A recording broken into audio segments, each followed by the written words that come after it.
دنیا بھر کی طرح پرتگال میں بھی عید الاضحیٰ مذہبی جوش و جذبے کے ساتھ منائی گئی۔ اسبن سے سید فروخ عباس کی رپورٹ کے مطابق دنیا بھر کی پرتگال میں عید الاضحیٰ مذہبی جوش و جذبے کے ساتھ منائی گئی۔ ملک بھر میں 50 مقامات پر عید کے اجتماعات منعقد ہوئے۔ مختلف مقامات پر کھلے میدانوں اور پارکوں میں SOPs کو ملحوظ خاطر رکھتے ہوئے نماز عید الاضحیٰ ادا کی گئی۔ علماء نے اپنے خطاب میں کہا کہ مسلمان اللہ پاک کے احکامات اور نبی کریم صلی اللہ علیہ وآلہ وسلم کی حیات طیبہ پر عمل کر کے ہی ہر قسم کی مشکلات سے نجات حاصل کر سکتے ہیں۔ انہوں نے کہا کہ یہ عید ہمیں سنت ابراہیمی کی یاد دلاتی ہے۔ علماء کرام نے عید الاضحیٰ کے احکامات پر روشنی ڈالی اور بیت المقدس پر اسرائیلی جارحیت اور مقبوضہ کشمیر میں بھارتی افواج کی طرف سے ڈھائے جانے والے مظالم پر اللہ تعالیٰ سے دعا کی کہ ان ظالموں سے نجات دلائے، اور آخر میں پاکستان سمیت پوری دنیا میں بسنے والے مسلمانوں کے لیے دعا کی گئی۔ نماز عید کے بعد لوگوں نے ایک دوسرے کو مبارکباد دی۔ اس موقع پر انہوں نے دھرتی نیوز سے بھی گفتگو کی۔ آئیے آپ کو سنواتے ہیں۔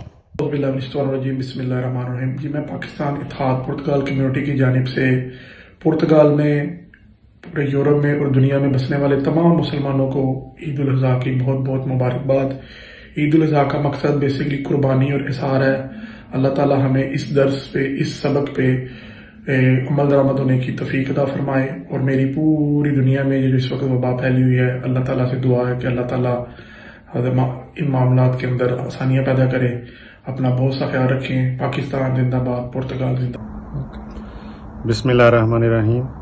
جی، میری طرف سے تمام اہل اسلام کو، خصوصی طور پر پاکستان میں بسنے والے اور پرتگال میں بسنے والے تمام مسلمان بہن بھائیوں کو عید الاضحیٰ کی ڈھیروں خوشیاں مبارک ہوں، اور عید کی ان خوشیوں میں اپنے ارد گرد میں بسنے والے اپنے دوستوں اور بھائیوں اور بزرگوں اور جو خصوصی طور پر جو غریب لوگ ہیں ان کا بھی خیال رکھیں، ان کو اپنی خوشیوں میں شامل کریں۔ جزاک اللہ، تھینک یو۔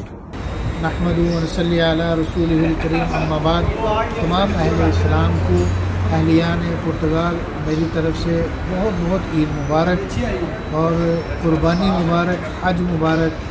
الحمدللہ اللہ پاک نے ہمیں یہ خوشی دکھائی ہے، تو اللہ رب العزت سے دعا ہے کہ اللہ رب العزت ہماری قربانیوں کو اور ہماری اس عید کو اور حج کو قبول فرمائے۔ وآخر دعوانا الحمدللہ۔ دیکھتے رہیں دھرتی نیوز، دھرتی کی ہر خبر سے رکھے باخبر۔